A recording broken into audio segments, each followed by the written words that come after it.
say is don't let the Hall of Famers beat you. Okay, Mm. don't let you in critical moments. You think players, not plays. And in the last time they faced each other in the last Super Bowl, Kelsey, okay, led the team in yards. He had the one touchdown. But in the big moment in any game, who's Patrick going to think about? He's going to think about Travis Kelsey. Remember we saw who it was the Texans, right? It looked like he was fair catching a punt in the end zone. Nobody's around him. He's pretty good. Okay, so on offense, think about him. And then on defense, it's Chris Jones. And Chris Jones, look, what Kansas City does a really good job of, we talked about those pressures, they put Chris Jones on the opposite side of the pressure usually. So it forces an offense to say, okay, do we want to handle the blitz and leave Chris Jones isolated, or do we want to handle Chris Jones and take a potential for a free rusher? But again, in the critical moments, short yardage, red zone, 2-minute drives, you better handle that guy on defense. And at the end of the game, it's him and Kelsey who aren't the reason, they're hoisting the trophy. Yeah, I think that's such a great point that I almost said Fangio, that Mangini brought up, because I've talked about this a lot in terms of the coaching advantage that the Kansas City Chiefs have over the Philadelphia Eagles, and you just know that Andy Reid and Spags, that game plan alone is just, it's not going to be, you're just not going to really be in a situation, at least I can't see it, where you're going to say Fangio outcoached Andy Reid and Kellen Moore outcoached Spags. I fail to see that happening. And so now, if the players beat you with the coaching, right, it's like, then what chance do the Eagles have? And that's where I kind of keep saying that the roster themselves for the Eagles, they're the ones that are going to have to slow down Travis Kelce, slow down Chris Jones, Mahomes, et cetera, limit the damage that they can do, except that they're still going to do damage, because I can almost all but guarantee that Travis Kelce is going to have a catch where you're like, how is he so wide open, right? Like, you're gonna be like, oh my goodness, how is he that wide open? And I can already hear the people who I'm watching with, where they're gonna be like, how is he not covered? And it's like, it's football. We don't have time to explain it right now. We're on to the next play, So that stuff will happen, but also not losing sight of it. If anything, I think the next key is not necessarily those players, which I think it's fair, but I think it's more like, don't let those players get to you. Understand that there's nothing magical about it, and just play your own game. Play the game that you want to play, because we all too regularly see the Kansas City Chiefs, going up against the Bills, the Ravens, etc. And you can see that energy that the Chiefs bring, disrupts what the Ravens want to do, the Bills want to do, even the Bengals. Like, there's so much of that back and forth, back and forth. We saw the Ravens unravel against the Chiefs back a couple years ago, getting these unsportsmanlike conduct penalties, etc. And it's just stuff that you can't have against the Kansas City Chiefs. You can't use they use that type of effort and energy from the opposing team to their own advantage, quite frankly, right? The Chiefs are great at pretty much like kind of like that stereotypical, like, kind of cartoonish version of like karate, where it's just like, let the bully come to you, let the aggressor, and you just like push him out of the way, right? Like Mr. Miyagi style type stuff. Like, that is very much where I think the Kansas City Chiefs can be, where they're like, hey, we can antagonize you, but like, you can't antagonize us. And in fact, when you try to, like, we just use it against you, and we laugh, we take the 15 yards, or, we blow past you and, run for 20 yards, score a touchdown. Like, best of luck. That is definitely one of the things that the Chiefs have consistently been able to do. And it's because they're so well prepared and so buttoned up, and their execution is near flawless. So I think that's another key point, to just not let the Kansas City Chiefs feel like that they are this mythological beast that can't be slayed, and that includes the individual players like Mahomes, Travis Kelce, etc.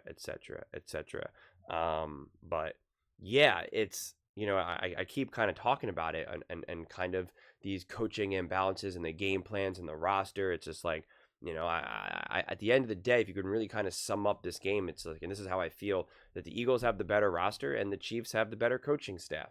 And it's just going to be so fascinating to see what that looks like in practice. Like, how is that game going to unfold? Because again, it's not to say that the Eagles have such a superior roster and that the Chiefs are such a bunch of scrubs, or that the Chiefs have these scrub coaches and the Chiefs have such superior coaches. Like, it's not that necessarily, but I just think, like, if we really had to just be like, who are the Chiefs, who are the Eagles when facing each other, it's, well, this team has the best coaches, this team has the better roster, you know.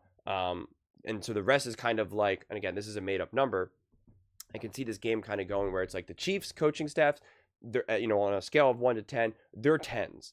On the Eagles roster, on a scale of 1 to 10, they're 10s. Now, for the Chiefs roster, are they a 7 or an 8? The Eagles coaching staff, are they a 7 or an 8? And it's kind of like, whoever gets that 8 maybe is who wins. Who's just slightly better than, whose weakness is slightly better than the other team's weakness. And again, weakness, I mean that in the loosest sense possible, right?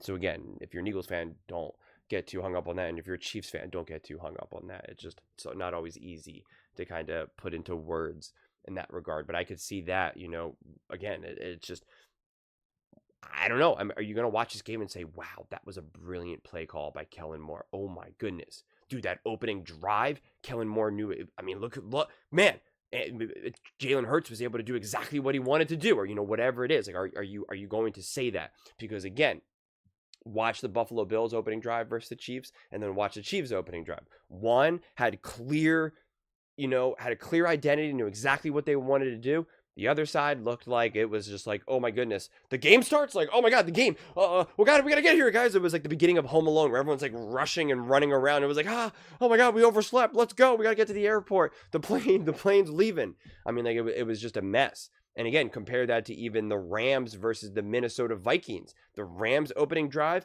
I mean, like, it was just, I mean, it was a thing of beauty. I mean, it was art, it was poetry in motion.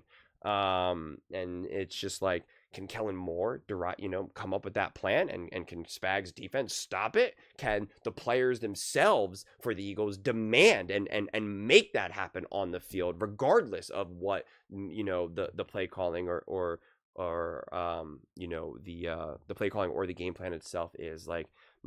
That's why this game is just so fascinating to me. A part of me wishes that this game had a little bit less, in a lot of ways, a little less bite to it, because obviously I've been making a lot of Chiefs and Eagles videos, and so I'm going back and forth with all these fan bases, and it seems like there's so much at stake, for both fan bases, for that matter, and for both teams themselves, and Nick Wright and all of this type of stuff. And a part of me wishes that these were like two less popular teams, with like no 3-peat on board, no, is Jalen Hurts a special quarterback on board, on board, like any of that type of stuff. And now you just get to watch these two teams like play. Again, similarly to like how some of these other earlier playoff matches were, like, the Rams versus the Vikings, the Bills versus the Ravens, although that had a little bit more bite to it for sure.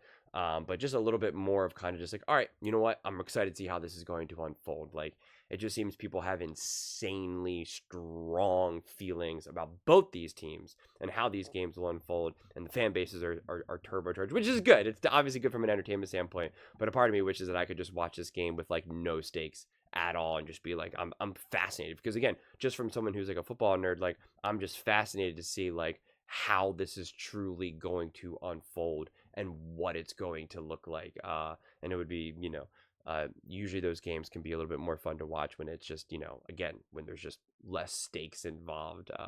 But we got a Super Bowl. We got to, it's Super Bowl, and it's for two iconic franchises at this point. So the stakes feel like they honestly couldn't be any higher. But those are just my thoughts.